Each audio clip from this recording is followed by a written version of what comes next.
રામ રામ ને જય શ્રી રામ બધા મિત્રોને। આજે આપણે વ્લોગની શરૂઆત કરી છે। તો આપણે આજે 5 વાગ્યા છે, ભણીને આવતા રહીએ છીએ।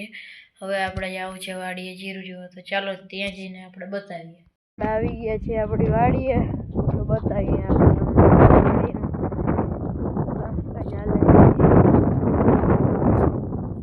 આપણું આ ખેતરીમાં જો આટલા બધા જીરાના હેરા વરી ગયા છે, ઉપાડી લીધો હે।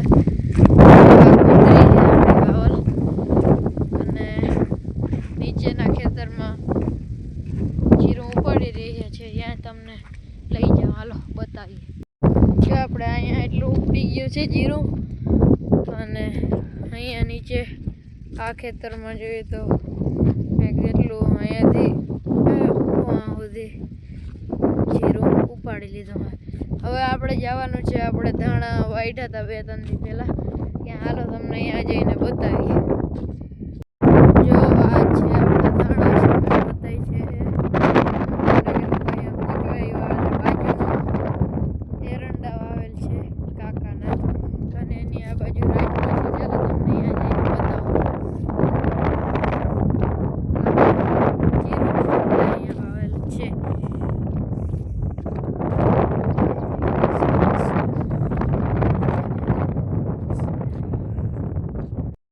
જો આ ભાઈ કાકાનો જીરો હે, ગદનો રોગ આવી ગયો હે, હાથમાં લઈએ ને ભેગું આમ તૂટી જાય છે।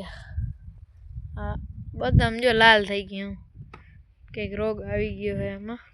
તો આપણે ઓલા ધાણાના ખેતરેથી અહીંયા નીચે એક ખેતર છે ત્યાં આવી ગયા છીએ।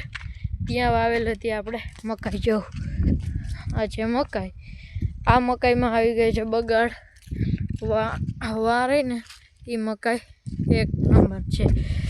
અને આ છે આપણી વર્ષો જૂની ચીકુડી, પરંતુ ફાલ તમે જોઈ શકો છો, ફૂલ ફ્લાવરિંગ અને ફાલ છે। ચીકુ પાકવાની શરૂઆત પણ થઈ ગઈ છે, જોઈ શકો છો તમે આ ફાલ।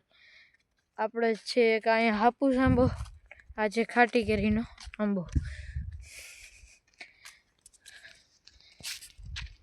આ આંબામાં અને રોગ આવી ગયો છે, જો આ ફૂલ કાળા થઈ નીચે ખરી જાય છે, અને આ છે તંદુરસ્ત ફૂલ। આ છે હાપુસ આંબો, ખૂબ જ મીઠો। આ છે એક નાનકડો આંબો।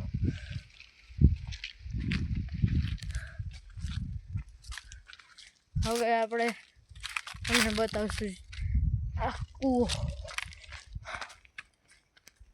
જો આ છે કૂવો, જોઈ શકો છો તમે, જોઈ લ્યો કૂવો। અને અહીંયા છે હજી એક ચીકુડી, જોઈ શકો છો, એમાં પણ ફ્લાવરિંગ થઈ ચૂક્યું છે। અહીંયા એક છે નાનકડો આંબો। હવે જઈએ આપણે ઉનાળુ પાકમાં બાજરો વાવેલો છે, તો ત્યાં જઈ અને તમને બતાવીએ। તેની બાજુમાં જ મકાઈ છે, તે મકાઈ ખૂબ તંદુરસ્ત છે, ચાલો તમને ત્યાં જઈને બતાવું। જોઈ શકો છો આ જીરું। હવે આપણે પહોંચી ગયા છે, આપણે બાજરો વાવેલો છે ત્યાં, તો ચાલો તમને બતાવું બાજરો।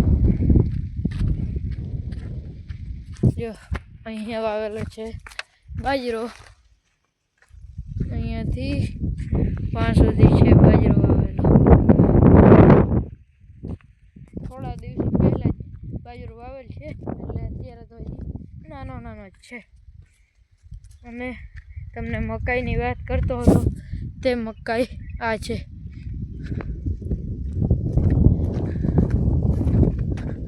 જો આ રહી બધી મકાઈ, આ છે ગુંદરીના ભરવારેલા, અને જોઈ શકો છો તમે મારાથી પણ ઊંચી મકાઈ છે।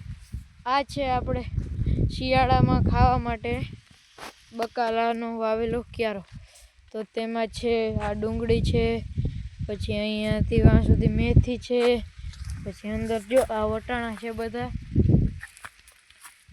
વટાણા છે। આ ડુંગળીનો રોપ કરેલો તો તે છે, અને અહીંયા એક વેલો પણ છે ગલકીનો, જોઈ શકો છો તમે। અહીંયા સીતાફળી છે, તેમાં ફ્લાવરિંગ તો આવ્યું હતું પણ પાનખર ઋતુને લીધે તે સુકાઈ ગઈ છે. અહીંયા આપણે છે માંડવીના ભૂકાનો ઢગલો, અને આ છે આપણી ગાડી જે હીરોની પીડા છે. અહીંયા પણ થોડી ડુંગળી છે, ધાણા છે, જોઈ શકો છો તમે વાતાવરણ.